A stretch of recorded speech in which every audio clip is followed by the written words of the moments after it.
সম্মানিত দিনী ভাইয়েরা, আমরা একটি বিষয় দেখেছি রিসেন্ট এই সময়ে পবিত্র কাবা ঘরের উপরে সরাসরি সূর্য, এই অবস্থানটা আসলে কিসের আলামত বহন করে? আমরা এই সময়ে আশ্চর্য কোনো বিষয় দেখলে সেটাকেই অনেকে কেয়ামতের আলামত বলে আমরা চালানোর চেষ্টা করি, এবং কেয়ামতের আলামত এই চটকদার থামলাইনটি ব্যবহার করলেই মানুষের মনের অজান্তে এই বিষয়টা দেখতে মনে চায় যে আসলে বিষয়টা দেখি যে সত্যি এটা কিয়ামতের আলামত কিনা। এই জাতীয় বিষয়টা খুবই স্বাভাবিক ব্যাপার। কাবা হচ্ছে আল্লাহর নিদর্শনের জায়গা। এখানে আল্লাহ তাআলা অনেক ধরনের নিদর্শন দেখান। ওয়ামাই ইউআযযিম শাআইরাল্লাহ ফাইন্নাহা মিন তাকওয়াল কুলুব।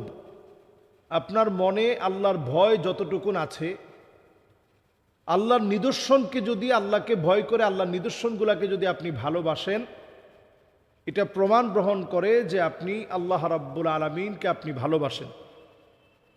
ওয়ামাই ইউআযযিম শাআইরাল্লাহ, আল্লাহর নিদর্শনকে যে যত বেশি সম্মান করে, এটা প্রমাণ বহন করে যে আল্লাহ রাব্বুল আলামিনকে আপনি ভয় করেন, আল্লাহ তাআলাকে আপনি ভালোবাসেন। আল্লাহ তাআলার ভালোবাসার প্রমাণ আপনি আল্লাহ রাব্বুল আলামিনের নিদর্শনকে আপনি পছন্দ করবেন, ভালোবাসবেন।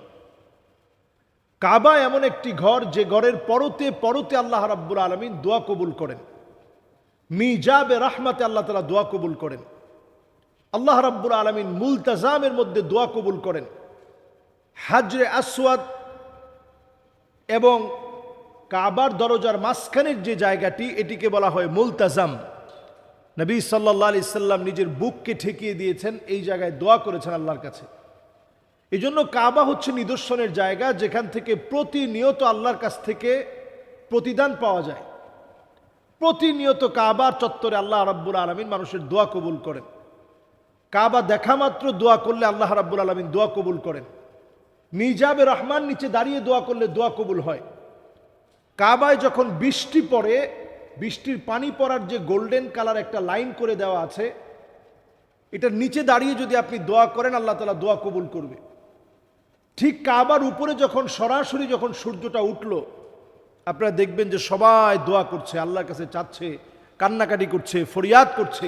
এটা প্রমাণ গ্রহণ করে যে আল্লাহ রাব্বুল আলামিন এই সময়ে দোয়া কবুল করবে।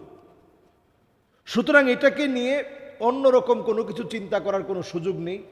আমাদের মনে রাখতে হবে এই নিদর্শনগুলো আল্লাহ রাব্বুল আলামিন ঘটিয়ে থাকেন। এটা যে নতুন করে এখন ঘটছে বিষয়টা এমন না। নবীজি সাল্লাল্লাহু আলাইহি সাল্লামের যুগেও ঘটেছে। সূর্যগ্রহণ চন্দ্রগ্রহণের সময় এমন অবস্থা হয়েছে যে সাহাবায়ে কেরাম বলা বলি শুরু করেছে যে নবীজি সাল্লাল্লাহু আলাইহি সাল্লামের সন্তান চলে যাওয়ার কারণে, ইব্রাহিম নবীজি সাল্লাল্লাহু আলাইহি সাল্লামের এক সন্তানের নাম ছিল ইব্রাহিম। প্রাপ্তবয়স্ক হওয়ার আগেই নবীজি সাল্লাল্লাহু আলাইহি সাল্লামের সন্তানরা দুনিয়া থেকে বিদায় নিয়েছেন। ইব্রাহিমের ইন্তেকালের সময় যখন সূর্যগ্রহণ হচ্ছে, সেই সময়ে সাহাবায়ে কেরাম বলা বলি শুরু করেছে যে এটা নবীজি সাল্লাল্লাহু আলাইহি সাল্লামের সন্তান চলে যাওয়ার কারণে ঘটেছে। নবীজি সাল্লাল্লাহু আলাইহি সাল্লাম তখন চোখ দিয়ে পানি ঝরছিল, নবীজি সাল্লাল্লাহু আলাইহি সাল্লাম কাঁদতেছিলেন। তখন নবীজি সাল্লাল্লাহু আলাইহি সাল্লাম বলতেছিলেন যে কোনোটাই কোনো কারণে হয় না, আল্লাহ রাব্বুল আলামিনের ইচ্ছায় সব হয়ে থাকে। ইন্না ইব্রাহিম লা মাহজুন, ইব্রাহিম তোমার কারণে আমার চোখ দিয়ে পানি আসতেছে, অন্তরটা বিগলিত হয়ে গেছে, নরম হয়ে গেছে। তবে আল্লাহর ব্যাপারে এমন কিছু বলা যাবে না যেটাতে আল্লাহ রাব্বুল আলামিন রাগান্বিত হবেন। এজন্য সন্তান দুনিয়া থেকে চলে যাওয়া অথবা কোনো কিছু সংগঠিত হওয়া, কোনোটার সাথেই কোনোটার কোনো মিল আল্লাহ তাআলা রাখেন নেই। সৃষ্টি জগতের জাগতিক সকল বিষয়গুলো আল্লাহ রাব্বুল আলামিন তার সৃষ্টিতে, তার সিস্টেম অনুযায়ী চালান।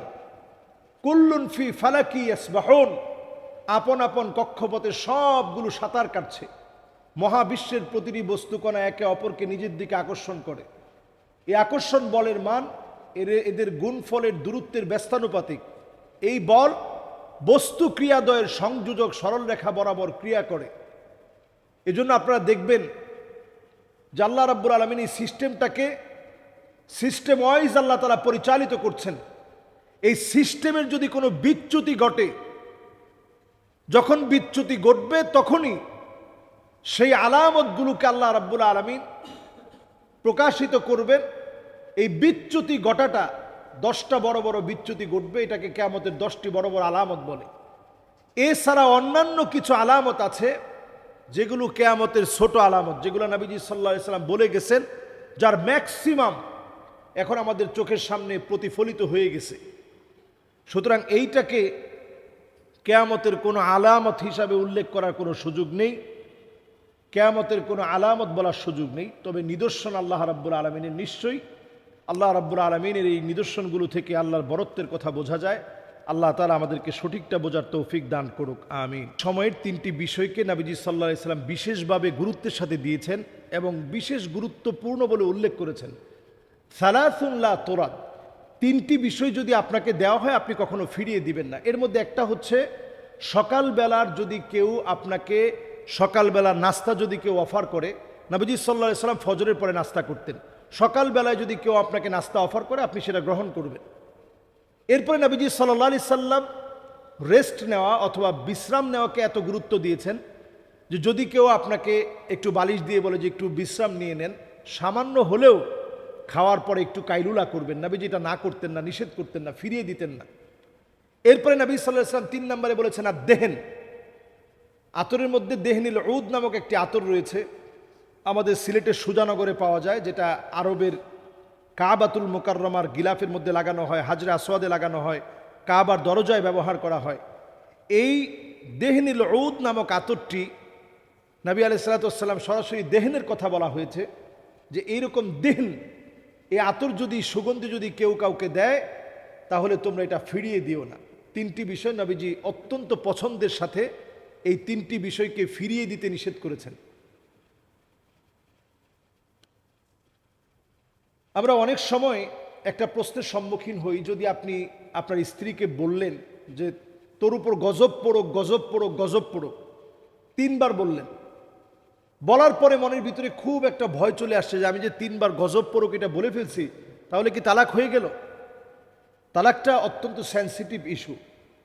এটার জন্য শব্দ রয়েছে সারি এবং কেনায়া, স্পষ্ট এবং অস্পষ্ট শব্দ।